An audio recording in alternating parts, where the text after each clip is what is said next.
अगर आप भी लेना चाहते हैं देश दुनिया की तमाम जानकारी तो आज ही सब्सक्राइब करें हमारे चैनल को।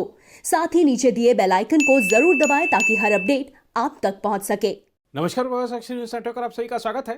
पूर्वी लद्दाख में पैंगोंग त्सो झील इलाके में सैनिकों को पीछे हटाने के लिए चीन के साथ समझौते के बाद बीजिंग और भारत की सेनाएं इस इलाके में सैनिकों की संख्या को लगातार कम कर रही हैं और बख्तरबंद वाहनों को पीछे ले जा रही हैं। इसी बीच लेफ्टिनेंट जनरल वाईके जोशी ने एक बड़ा बयान देते हुए कहा है कि एक समय चीन के साथ युद्ध की नौबत आ चुकी थी, लेकिन भारतीय फौज ने अगस्त में जो मुकाम हासिल किया उससे हमें चीन पर बढ़त हासिल हो गई।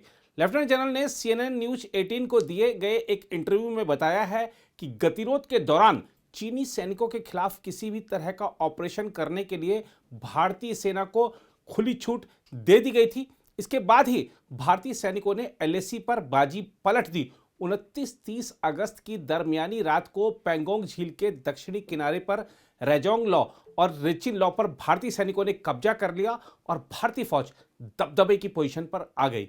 29-30 अगस्त को दरअसल क्या हुआ था, इसके बारे में भी साक्षात्कार के दौरान बताते हुए लेफ्टिनेंट जनरल जोशी ने कहा, हमारे जवानों ने 29-30 अगस्त को रेजोंग लॉ की ऊंचाई वाले इलाकों में कब्जा कर लिया।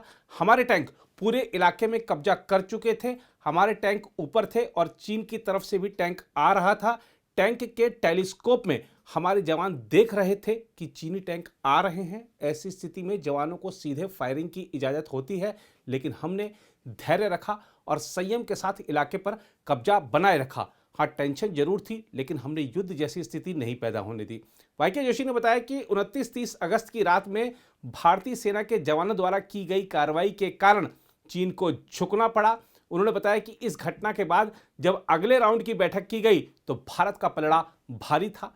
लेह में पत्रकारों से बातचीत के दौरान लेफ्टिनेंट जनरल जोशी ने यह भी बताया कि गलवान घाटी में झड़प के दौरान भारत के 20 जवान शहीद हुए थे, लेकिन चीनी सैनिक 50 से ज़्यादा जवानों को वाहनों में ले जा रहे थे, लेकिन वे घायल थे या मरे इसके बारे में कहना मुश्किल है। लेकिन एक बात जरूर है कि इस झड़प में चीनी सेना के काफ़ी लोग मारे गए थे। रूसी एजेंसी टास ने 45 चीनी जवानों के मारे जाने की बात कही है और हमारा अनुमान भी इसी के आसपास है। साक्षात्कार के दौरान यह पूछे जाने पर कि क्या भारत ने नॉर्थ बैंक में जमीन छोड़ दी है, लेफ्टिनेंट जनरल जोशी ने कहा, इसमें कोई सच्चाई नहीं है। दोनों देश एक समझौते पर सहमत हुए हैं। समझौते के तहत चीन फिंगर 8 और फिंगर 4 से पीछे जाएगा। उन्होंने कहा कि फिंगर 8 हमारी क्लेम लाइन है। चीनी सेना फिंगर 8 से पीछे जा रही है। पिछले 10 महीने में फिंगर 4 से फिंगर 8 के बीच जितने भी इंफ्रास्ट्रक्चर खड़े किए गए हैं उसे भी वह ध्वस्त कर रहे हैं। वाईके जोशी ने बताया कि फिंगर 4 और फिंगर 8 के बीच की स्थिति अप्रैल 2020 के पहले वाली हो जाएगी। यही नहीं, चीन हमारी क्लेम लाइन के पास कोई गतिविधि भी नहीं करेगा और यह बात हमारे लिए बड़ी सफलता है। यह पूछे जाने पर कि क्या चीन फिर खाली इलाके में नहीं आ जाएगा, इस पर लेफ्टिनेंट जनरल जोशी ने कहा, इस बार चीन ऐसा नहीं करेगा क्योंकि समझौते में यह बात कही गई है कि जो इलाके खाली होंगे वहां नहीं आना है। बहरहाल डिसएंगेजमेंट की इस प्रक्रिया के दौरान दोनों ही पक्ष सैनिकों और सैन्य वाहनों को वापस बुलाने की सत्यापन प्रक्रिया एक साथ कर रहे हैं।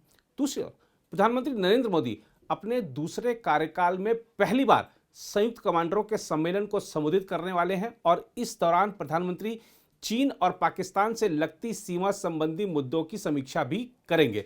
बताया जा रहा है कि मार्च के पहले सप्ताह में गुजरात के केवड़िया में संयुक्त कमांडरों के सम्मेलन में 3 रक्षा बलों के शीर्ष कमांडरों को प्रधानमंत्री मोदी संबोधित करेंगे। सरकारी सूत्रों ने बताया कि प्रधानमंत्री इस समारोह में भारतीय सेना, वायुसेना और नौसेना के शीर्ष कमांडरों को संबोधित करेंगे।